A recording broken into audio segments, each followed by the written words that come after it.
یہ تعلیم دی ہے کہ ہم نے کتاب و سنت کو فائنل اتھارٹی ماننا ہے اور صرف ان بابوں کو ماننا ہے جو کتابوں کو مانتے ہیں. جو کتابوں کے غدار ہیں ان بابوں کی کوئی عزت نہیں ہوگی. مجھے بتائیں آپ کسی عالم کی کسی بزرگ ہستی کی عزت کیوں کرتے ہیں کہ یہ ہمیں اللہ رسول کے ساتھ جوڑے گا؟ ساتھی تو ہماری کو کسی کے ساتھ رشتہ داری نہیں ہوتی. مجھے بتائیں اگر وہ اللہ رسول کا غدار نکلا ہے اب میں نے اس کی بزرگی کو کیا کرنا ہے؟ لہٰذا ہم صرف ان بابوں کو مانیں گے جو کتابوں کو مانیں گے. دیکھیں امام مسلم امام بخاری یہ کوئی ہمارے آباء و اجداد تو نہیں ہے, ہمارا تو ان سے کوئی رشتہ بھی نہیں بنتا. 1200 سال بعد ان کی اولاد نے اپنے ٹیبل کے اوپر کوئی ان کی کتابیں نہیں سجائی ہوئی ہیں, وہ تو پتہ نہیں کہاں ہوگی. ہم ان کی روحانی اولاد ہے کہ ہم نے آج بھی انہیں احترام دیا ہوا ہے. ہم ان بزرگوں کے ان بابوں کے ماننے والے ہیں جو کتابوں کے ماننے والے ہیں, اور جو کتابوں سے غداری کریں جو اللہ رسول سے غداری کریں تو ان کی عزت بھی فارغ, کیونکہ عزت ہم نے کی ہی اس بنیاد پہ تھی کہ ہمیں کتاب و سنت سکھائیں گے. ہمیں اگر یہ کتاب و سنت کی بجائے اپنے بابوں کی جعلی تعلیمات شرک کے اوپر مبنی گستاخانہ عقائد ہمیں سکھائیں گے نبی اسلام کی شان میں اور اپنے بابوں کو بڑھائیں گے تو سرکار پھر میں تو دسیا میں نے کو بابا یہ چڑھنا بالکل سیدھی سی بات ہے. یہ میرا پہلے دن سے مشن ہے. پہلے تو میں ڈھکے چپے الفاظ میں کرتا تھا, اب کافی عرصے سے میں بالکل ننگی تلوار بن کے سامنے آیا ہوں. بالکل تمہارے بابوں سے اختلاف ہے جی, بابوں کو نہیں مانتا, نہیں مانتا, سیدھی سی بات ہے, کیونکہ تم بھی دوسروں کے بابوں کو نہیں مانتے اور تمہارے بابوں نے رسول اللہ کے ساتھ غداری کی ہے, اس کا بدلہ ہم نے لینا ہے. بالکل کوئی لحاظ نہیں کرنا. یہ جو آیت پیش کر کے لوگوں کو گمراہ کرتے ہیں, لوگوں کے جھوٹے خداؤں کو گالی مت دو, وہ تمہارے سچے خدا کو لا علمی میں گالی دے گا. پہلی بات ہے میں نے تو کبھی کسی بزرگ کو گالی نہیں دی ہے,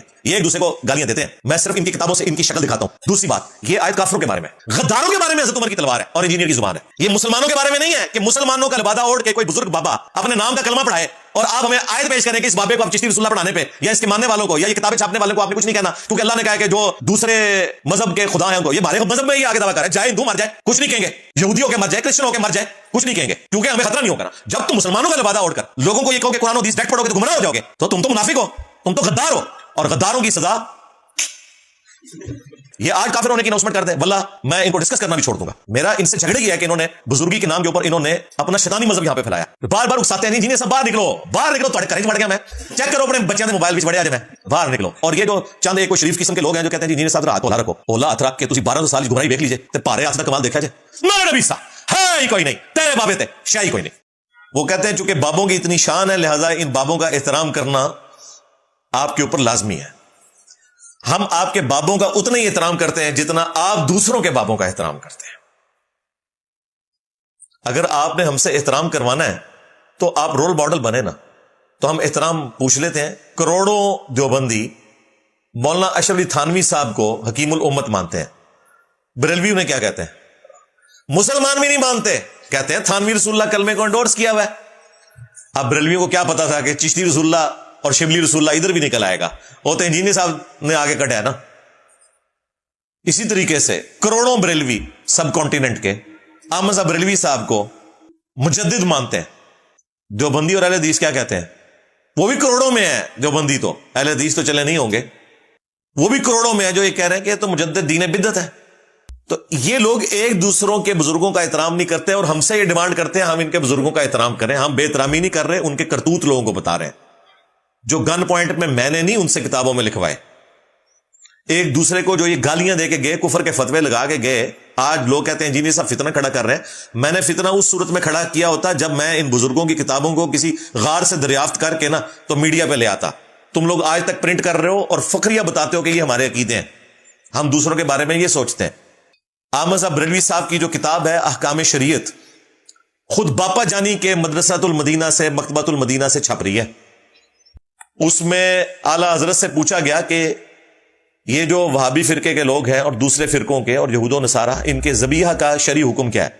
تو اعلیٰ حضرت نے مدنی پھول ارشاد فرمائے. انہوں نے کہا کہ کوئی وہابی ہو, اور پھر بریکٹ کھولی, دیوبندی, اہل حدیث, قادیانی کافروں کو ان کے ساتھ ذکر کیا, یا نیچری ہو, نیچر کے ماننے والے سر سید احمد خان کے, یہ سب کے سب لوگ اگر 1,00,000 دفعہ بھی اللہ کا نام لے کر ذبیحہ کریں تو ذبیحہ مردار رہے گا. البتہ یہود و نصارہ کا ذبیحہ حلال ہے. یعنی اعلیٰ حضرت کے نزدیک یہود و نصارہ بہتر ہیں کس سے؟ دیوبندیوں سے اور وہابیوں سے, شیعہ سے, قادیانیوں سے. ان کو یہ ساروں کو برابر وہ مانتے ہیں. پھر ملفوظات اعلیٰ حضرت میں اعلیٰ حضرت سے پوچھا گیا کہ کیا ہم کسی وہابی, دیوبندی, اہل حدیث امام کے پیچھے نماز پڑھ سکتے ہیں؟ اعلیٰ حضرت وہابی دونوں کو کہتے ہیں, دیوبندیوں کو بھی اور اہل حدیث کو بھی. لیکن دیوبندیوں کو گلابی وہابی کہا جاتا ہے, جو مکمل سرخ وہابی ہیں وہ دوسرے والے ہیں, اہل حدیث جو لال ہیں. تو ان کے پیچھے نماز پڑھ سکتے ہیں؟ تو انہوں نے سیدھا جواب دیا کہ ان کی نہ نماز ہے نہ جماعت ہے. یعنی وہ کہتے ہیں ان کی تو اپنی نماز نہیں ہوتی, آپ ان کے پیچھے کیوں پڑھیں گے؟ ان کی اپنی بھی نہیں ہوتی, کیونکہ انہوں نے کہا نہ ان کی نماز ہے نہ جماعت ہے. پوچھا گیا ان کی مسجد میں جا کے اپنی اکیلے سے پڑھ سکتے ہیں؟ تو اعلیٰ حضرت نے پھر اریاں قسم کا جواب دیا. انہوں نے کہا کفار کی مساجد مثل گھر کے ہیں.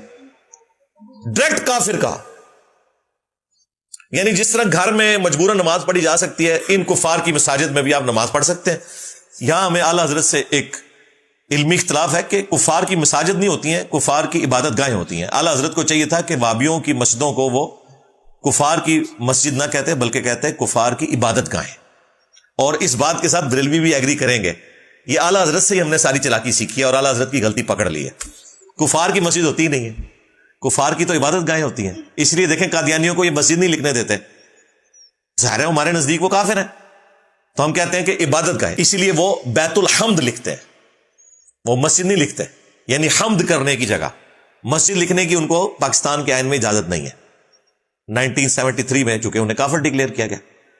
اس طریقے سے اگر بریلویوں کی حکومت آ گئی نا، یہ اسلامی نظام والوں سن لو، حکومت آنی ہے بریلویوں کی، تعداد ان کی زیادہ ہے، پھر دیوبندیوں کو، اہل حدیث کو، شیعہ کو مسجد لکھنے کی اجازت نہیں ہوگی. تسی بھی پھر کیا لکھنا ہے؟ بیت الحمد ہی لکھیا کرو گے اپنی مسجدوں کے باہر. گل میری نوٹ کر لو. خیر بریلوی تو بہت ہارڈ لائنر ہے، وہ مسجدیں چھین لیں گے آپ سے، رہنے بھی نہیں دیں گے. ظاہر ہے جب یہ آپ کو کہیں کہ مسجد میں کوئی وہابی گھس جائے تو مسجد کو غسل دینا ضروری ہو جاتا ہے. یہ اعلیٰ حضرت نے خود لکھا ہے کہ میرے جو استاد تھے نا وہ اس مسجد کو غسل دلوایا کرتے تھے جہاں کوئی وہابی نماز پڑھنے کے لیے بھی آ جائے، اپنی نماز پڑھنے کے لیے بھی آ جائے. پھر تیسرا سوال ہوا کہ ان کی اذان، انہوں نے کہا کہ ان کی اذان بھی نماز کی طرح باطل ہے. ہاں اللہ کا نام آ جائے، رسول اللہ کا نام آ جائے تو آپ عز وجل یا صلی اللہ علیہ وآلہ وسلم کہہ سکتے ہیں، باقی اذان کا کوئی جواب نہیں دینا. اور بقول ہمارے بابا جی کے چھڑ دیو وابیاں دی اذان دا کی احترام، یہ تے سوراں دے سور نے. کہنا انہاں بڑے تے اخلاص منگو تو بڑے بڑے لوگ ہم گداواں نو خیر پا ہی دیں. چلو جی چلیے او وابیاں دی اذان اے تے کڑا دے اے تے سور چلو. جس طرح انسانوں میں اور باقی مخلوقات میں سے پلانٹ ارتھ پہ سور سب سے بدترین مخلوق ہے، سور کے اندر اگر کوئی بدترین مخلوق ہے تو وہ وہابی ہیں، اس لیے ان کی اذان کا کوئی احترام نہیں. یہ بابا جی نے فرمایا تھا. تو ظاہر بابا جی نے اعلیٰ حضرت کے نامکمل مشن کی تکمیل کی ہے. پھر اعلیٰ حضرت نے جو حسام الحرمین میں علماء دیوبند کے اوپر کفر کے فتوے لگائے، اس سے آپ کو پتہ چل جائے گا کہ انہوں نے کتنا احترام کیا ہے. اشرف تھانوی صاحب کو بھی اس میں کافر ڈکلیئر کیا گیا اور جواباً انہوں نے بھی کوئی کسر نہیں چھوڑی. حسام الحرمین، حرمین کی تلوار، اس کے مقابلے پہ انہوں نے لکھی المحنت علی المفند، ہند کی تلوار ایک پاگل سٹھیائے ہوئے بابے احمد بریلوی کے اوپر.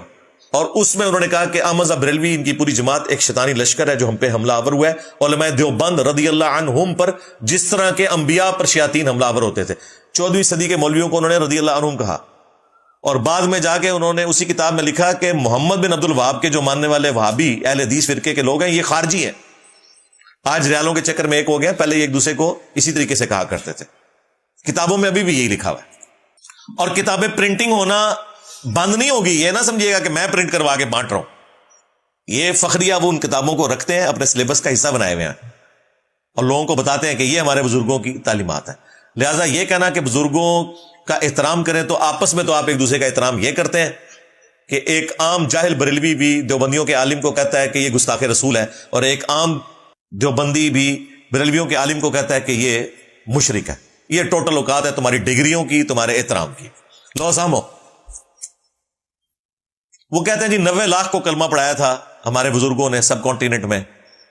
ان کو یہ بھی شرم نہیں آتی کہ اگر اس زمانے میں 90 لاکھ لوگ سب کانٹیننٹ میں مسلمان ہوتے نا تو آج مسلمانوں کی تعداد اس وقت جو تعداد ہے اس سے 3 گنا ہوتی. آج بھی سب کانٹیننٹ میں 80% نان مسلم ہے، 20% صرف مسلمان ہے. جھوٹ بولتے ہیں، جھوٹ کے پاؤں نہیں ہوتے. دوسری بات، آج سینکڑوں ہندوؤں کو کیمرے میں ڈاکٹر ذاکر نائک نے کلمہ پڑھایا، تو کیا بریلویوں نے ڈاکٹر ذاکر نائک کو سلطان الہند مان لیا؟ کہتے ہیں نہیں، کلمہ ضرور پڑھایا ہے لیکن اس کے عقیدے صحیح نہیں ہے. اللہ تعالیٰ چاہے تو فاسق سے بھی دین کا کام لے سکتا ہے. یہ تو میں احتراماً کہہ رہا ہوں، یہ تو فاسق بھی نہیں مانتے، وہ تو کافر سمجھتے ہیں. محمد یوسف جو پہلے کرسچن تھے، مسلمان ہوئے پاکستانی کرکٹ ٹیم میں، جب وہ تبلیغی جماعت میں چلے گئے تو اس وقت بریلوی علماء نے کیمرے میں آ کے یہ بات کی تھی کہ کوئی فرق نہیں پڑا، ایک کفر سے دوسری کفر کی طرف چلا گیا وہ. ہاں، اور یہ ریئلٹی ہے، ظاہر ہے کافر سمجھتے ہیں، آپ کو بتا چکا ہوں والے، اور کتنے دوں. اگر آپ سمجھتے ہیں ایسا نہیں ہے تو سعید انور کو, محمد یوسف کو باپا جانی اجازت دیں نا کہ وہ اپنے مرکز میں آ کے نماز پڑھائیں, اور رائے ونڈ والے اجازت دیں کہ الیاس قادری آ کے رائے ونڈ میں نماز پڑھا کے بتا دیں. کبھی بھی نہیں ایسا ہوگا, ایویں لیپا پوتی کرتے ہیں. تو ڈاکٹر ذاکر نائک کو تو انہوں نے سلطان الہند نہیں مانا, کہتے ہیں جی وہ بخاری مسلم حدیث ہے, اللہ تعالیٰ فاسق سے بھی دین کا کام لے سکتا ہے, تو اگر کلمہ پڑھا دیا تو یہ تو کوئی دلیل نہیں کہ وہ ٹھیک ہو. شکر الحمدللہ, پہلے تو یہ دلیل ہوا کرتی تھی. ہمیں تو یہ اسی چیز کا کہتے ہیں نا, انجینئر صاحب جو ہیں وہ ڈائریکٹ کیسے مسلمان ہوئے ہیں, ہمارے بزرگوں نے کلمہ پڑھایا ہے. مجھے بتاؤ ڈاکٹر ذاکر نائک کے کلمہ پڑھانے کو تم کیوں نہیں مان رہے؟ اسے سلطان الہند کیوں نہیں کہہ رہے؟ اس نے تو کیمرے میں پڑھایا ہے, باقی لوگوں کا تو ریکارڈ جو ہے وہ ہو بھی سکتا ہے نہیں بھی ہو سکتا, یہاں تو ڈیفینیٹ ہے. اور وہ غریب الوطنی کی زندگی گزار رہے ہیں حضرت ابراہیم علیہ السلام کی طرح. ان پہ مظالم ہوئے, انہیں اپنا ملک چھوڑنا پڑا, لیکن یہ کتنی نفرت کرتے ہیں. کہتے ہیں جی اس نے یزید کو رضی اللہ عنہ کہا, بالکل ہم بھی کہتے ہیں کہ اس نے غلط کیا, سب سے پہلے میں نے علمی رد کیا تھا اس کا. لیکن تمہارے بزرگوں نے تو اپنے ناموں کے کلمے پڑھائے ہوئے ہیں, چشتی رسول اللہ پارٹی, تھانوی رسول اللہ پارٹی, شبلی رسول اللہ پارٹی, اور کتنی گستاخانہ باتیں میں نے تمہارے بزرگوں کی ہائی لائٹ کی ہیں. جو آج تم کہہ رہے ہو کتابیں بدل گئی ہیں, وہ بھی میں نے تمہارا پوسٹ مارٹم کیا, کتابیں کوئی نہیں بدلی ہیں, تمہارے پرانے بزرگ بھی دفاع کرتے رہے. میں نے اعلیٰ حضرت سے ثابت کیا کہ انہوں نے سبع سنابل کی تعریف کی ہے فتاوی رضویہ میں, اور کہا رسول اللہ کی بارگاہ میں مقبول ہے, اس میں بھی چشتی رسول اللہ نکل آیا. اگر اعلیٰ حضرت کو پتا تھا کہ اس میں چشتی رسول اللہ لکھا ہے تو اعلیٰ حضرت فارغ, اور اگر نہیں پتا تھا ان کی بزرگی فارغ کہ انہیں پتہ نہیں چلا, ایسی کتاب کو نبی الاسلام کی بارگاہ میں مقبول کہہ رہے ہیں کہ جس میں چشتی رسول اللہ لکھا ہوا ہے. پیر میر علی شاہ صاحب نے چشتی رسول اللہ کا دفاع کیا ہے تحقیق الحق فی کلمت الحق کے اندر, ان کو نہیں خیال آیا. 1937 میں پیر میر علی شاہ صاحب فوت ہوئے ہیں, اور 1921 میں اعلیٰ حضرت فوت ہوئے ہیں. 1945 میں اشرف تھانوی صاحب فوت ہوئے ہیں, انہوں نے السنت الجلیہ فی الچشتیۃ العلیہ میں چشتی رسول اللہ کا دفاع کیا ہوا ہے, جس کا میں نے پوسٹ مارٹم کیا تھا. اور تمہارے 100 سال پہلے کے بزرگ تو سارے ان چیزوں کو صحیح مانتے تھے.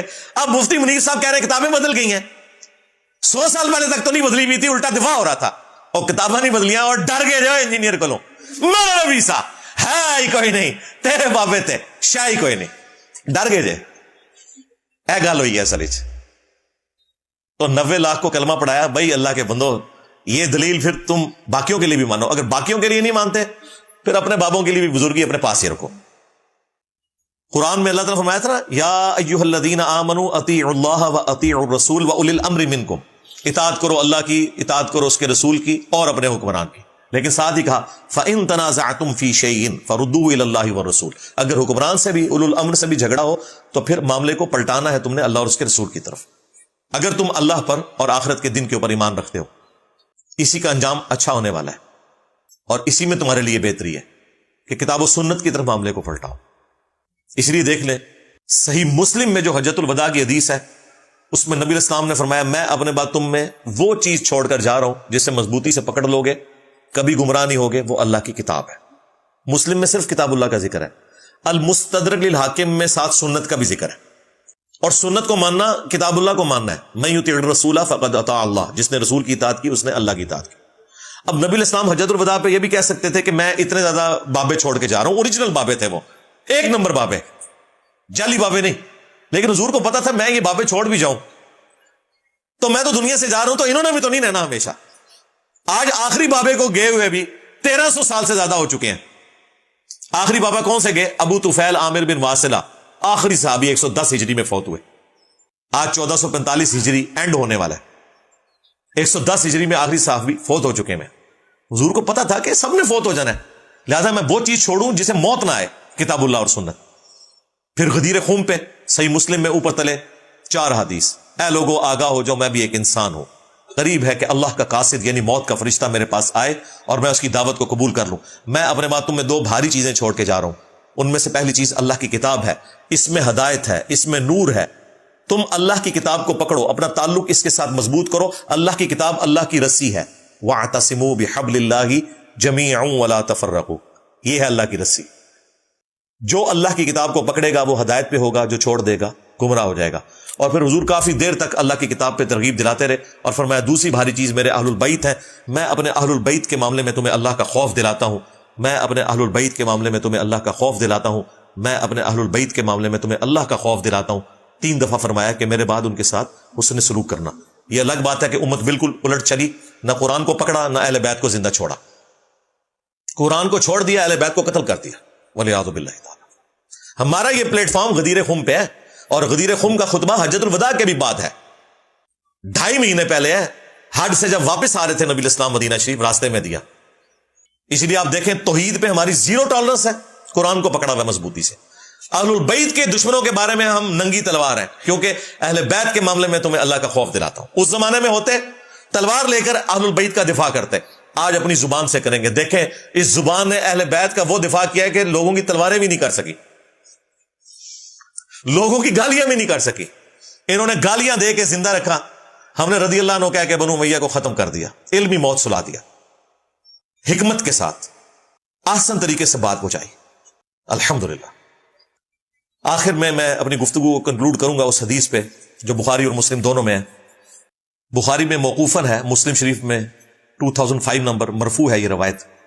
نبی علیہ السلام جب کبھی بھی کوئی بھی تقریر کرتے, خطبہ دیتے, مسلم شریف کے الفاظ ہیں, نبی علیہ السلام کی آواز بلند ہو جاتی, آنکھیں سرخ ہو جاتی, اور غصے میں اضافہ ہو جاتا جیسے کوئی جرنیل اپنی فوج کو تیار کر رہا ہے. اور اس کے بعد آپ فرماتے ہیں میں اور قیامت اس طرح ساتھ بھیجے گئے ہیں جس طرح کہ یہ 2 انگلیاں.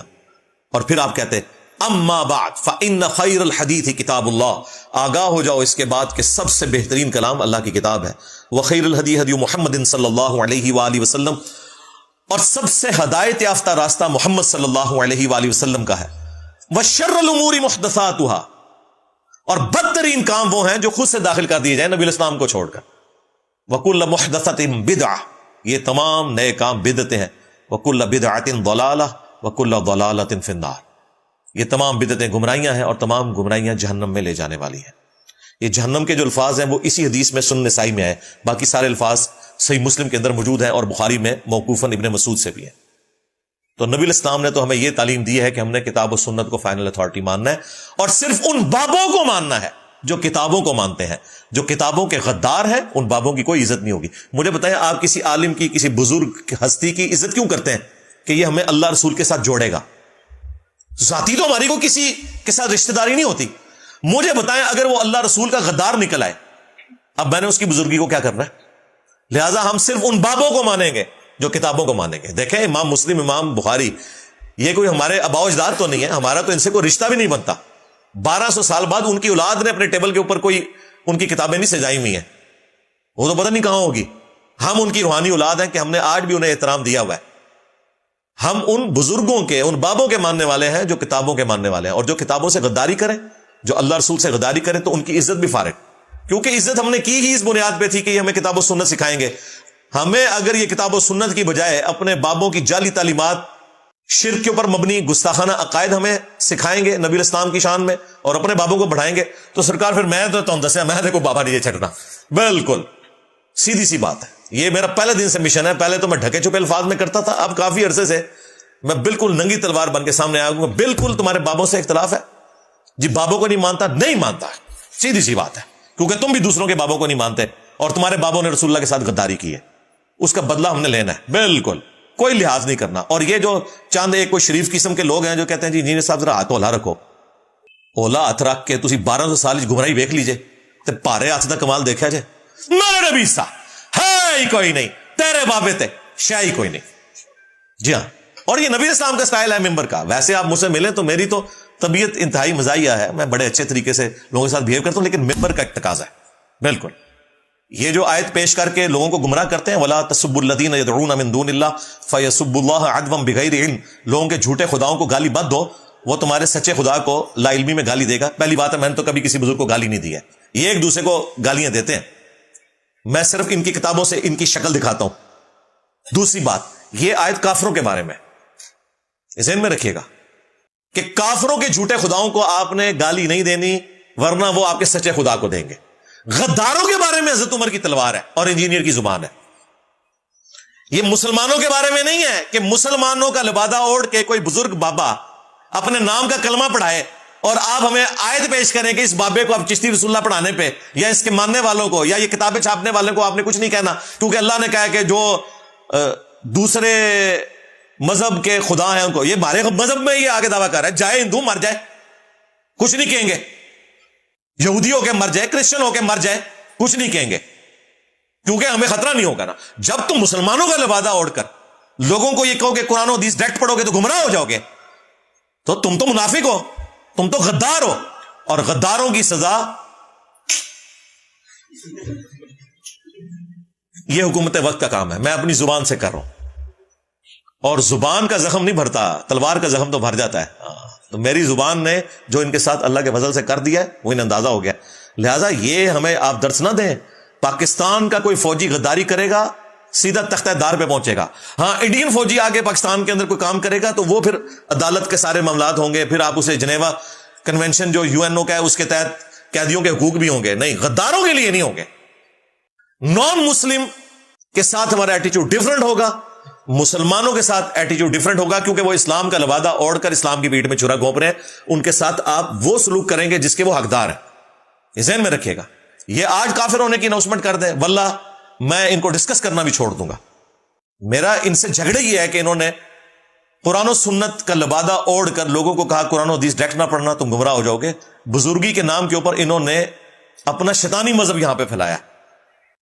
تو زیرو ٹالرنس ہے, بالکل کسی کو برا لگے. خیر اب تو برا لگتا ہی نہیں ہے. ایک وہ زمانہ تھا ہماری ویڈیوز کے نیچے اتنے نیگیٹو کامنٹس ہوا کرتے تھے, آج ان بزرگوں کی میمز بن رہی ہیں.